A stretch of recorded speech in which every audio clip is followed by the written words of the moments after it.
नमस्कार दोस्तों, आज हम शुरू कर रहे हैं कक्षा 6 की विज्ञान का अध्याय 10, जिसका नाम है सजीव विशेषताओं का अन्वेषण। इस अध्याय को हम प्रश्न उत्तर, महत्वपूर्ण बिंदु व डायग्राम से समझने का प्रयास करेंगे। तो चलिए शुरू करते हैं। आज का हमारा पहला प्रश्न है, सजीव और निर्जीव के बीच मुख्य अंतर क्या है। तो सजीव और निर्जीव के बीच का मुख्य अंतर है जैविक प्रक्रियाएं। सजीवों में श्वसन, पोषण, वृद्धि और प्रजनन जैसे लक्षण पाए जाते हैं, जबकि निर्जीव वस्तुओं में स्वयं से ये प्रक्रियाएं नहीं होती हैं। नेक्स्ट प्रश्न है, कोशिकीय संरचना क्या है। तो कोशिकीय संरचना सजीवों की मूल इकाई है। सभी सजीव कोशिकाओं से बने होते हैं। निर्जीव वस्तुओं में कोशिकीय संरचना नहीं पाई जाती है। नेक्स्ट प्रश्न है, क्या सभी सजीव गति करते हैं। तो सभी सजीव गति करते हैं, लेकिन अलग अलग रूपों में। जंतु एक स्थान से दूसरे स्थान पर जा सकते हैं। पौधे स्थिर रहते हैं, लेकिन उनकी पत्तियां या फूल प्रकाश की ओर गति करते हैं। प्रश्न है, सजीव में वृद्धि का क्या अर्थ है। तो सजीव में वृद्धि का अर्थ है आकार और वजन में स्थायी वृद्धि। एक छोटा बीज विशाल वृक्ष बन जाता है। एक बच्चा बड़ा होकर वयस्क बन जाता है। नेक्स्ट प्रश्न है, सजीवों के लिए भोजन क्यों आवश्यक है। तो सजीवों के लिए भोजन ऊर्जा और मरम्मत के लिए आवश्यक है। भोजन शरीर की वृद्धि के लिए कच्चा माल प्रदान करता है। यह दैनिक कार्यों के लिए आवश्यक शक्ति भी देता है। नेक्स्ट प्रश्न है, पौधे अपना भोजन कैसे बनाते हैं। तो पौधे अपना भोजन प्रकाश संश्लेषण की प्रक्रिया के द्वारा बनाते हैं। पौधे सूर्य के प्रकाश, जल और कार्बन डाइऑक्साइड का उपयोग करके भोजन को तैयार करते हैं। पौधों की पत्तियों के अंदर एक हरे रंग का वर्णक पाया जाता है, जिसे क्लोरोफिल कहते हैं, जो प्रकाश संश्लेषण के लिए एक महत्वपूर्ण घटक है। अगला प्रश्न है, श्वसन क्या है। तो श्वसन ऊर्जा प्राप्त करने की एक प्रक्रिया है। सजीव ऑक्सीजन लेते हैं और कार्बन डाइऑक्साइड छोड़ते हैं। ग्रहण की गई ऑक्सीजन भोजन से ऊर्जा निकालने में मदद करती है। प्रश्न है, मछली किस अंग से सांस लेती है। तो मछली गलफड़ों से यानी गिल्स से सांस लेती है। गलफड़े पानी में घुली हुई ऑक्सीजन को सोखने में मदद करते हैं। जमीन पर रहने वाले अधिकांश जीव फेफड़ों से सांस लेते हैं। नेक्स्ट प्रश्न है, केंचुआ अपनी श्वसन क्रिया कैसे करता है। तो केंचुआ अपनी श्वसन क्रिया अपनी त्वचा के माध्यम से करता है। उसकी त्वचा नम और लसलसी होती है, जिससे गैसों का आदान प्रदान आसानी से हो जाता है। नेक्स्ट प्रश्न है, उत्सर्जन किसे कहते हैं। तो शरीर से अपशिष्ट पदार्थों को बाहर निकालना ही उत्सर्जन कहलाता है। शरीर में होने वाली जैविक क्रियाओं के बाद कुछ हानिकारक पदार्थ बनते हैं, जैसे पसीना, मूत्र और कार्बन डाइऑक्साइड का त्याग उत्सर्जन के उदाहरण हैं। नेक्स्ट प्रश्न है, पौधों में उत्सर्जन कैसे होता है। तो पौधों में उत्सर्जन गोंद, राल और पत्तियों के गिरने के माध्यम से होता है। कुछ पौधे अपशिष्ट पदार्थों को अपनी छाल या पत्तियों में जमा कर लेते हैं और फिर उन्हें गिरा देते हैं। नेक्स्ट प्रश्न है, उद्दीपन के प्रति अनुक्रिया क्या है। तो उद्दीपन के प्रति अनुक्रिया बाहरी परिवर्तनों पर प्रतिक्रिया देना है, जैसे गर्म वस्तु को छूने पर हाथ का अचानक पीछे हट जाना। छुई मुई के पौधों की पत्तियों को छूने पर मुरझा जाना उद्दीपन के प्रति अनुक्रिया के उदाहरण हैं। नेक्स्ट प्रश्न है, प्रकाशानुवर्तन क्या है।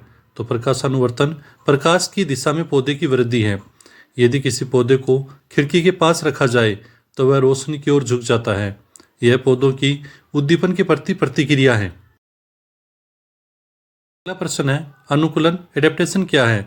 तो अनुकूलन वातावरण के अनुसार शरीर में बदलाव है, जैसे ऊंट के लंबे पैर और कुबड़ उसे रेगिस्तान में जीवित रहने में मदद करते हैं।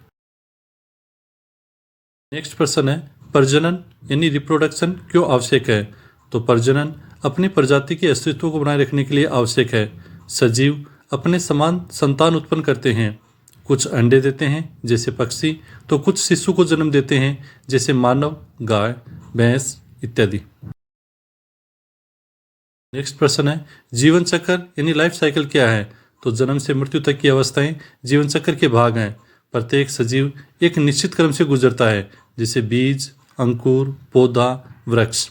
मृत्यु जीवन चक्र का अंतिम और अनिवार्य हिस्सा है। अगला प्रश्न है, सजीवों का औसत जीवन काल क्या होता है। तो सजीवों का औसत जीवन काल वह समय जब तक वह जीवित रहता है। यह अलग अलग प्रजातियों के लिए अलग अलग होता है, जैसे मक्खी का कुछ दिन, जबकि कछुए का 150 वर्ष से ज़्यादा जीवन काल होता है। प्रश्न है, मेंढक के जीवन चक्र की प्रारंभिक अवस्था क्या कहलाती है? तो मेंढक के जीवन चक्र की प्रारंभिक अवस्था टेडपोल कहलाती है। टेडपोल मछली जैसा दिखता है और पानी में रहता है। बाद में जमीन और पानी दोनों में रहने योग्य बनता है। अगला प्रश्न है, घोंघे का खोल क्या है? तो घोंघे का खोल उसके शरीर का एक बाह्य कंकाल है। यह निर्जीव दिखता है, लेकिन एक सजीव प्राणी का सुरक्षा कवच है जो जीव के साथ बढ़ता है। नेक्स्ट प्रश्न है, सूक्ष्म जीव माइक्रो ऑर्गेनिजम्स क्या हैं? तो सूक्ष्म जीव बहुत छोटे सजीव होते हैं।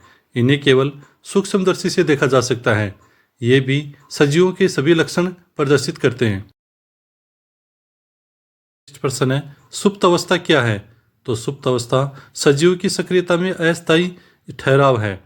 जैसे बीज लंबे समय तक निर्जीव जैसा दिखता है, लेकिन अनुकूल परिस्थिति मिलने पर वह अंकुरित हो जाता है।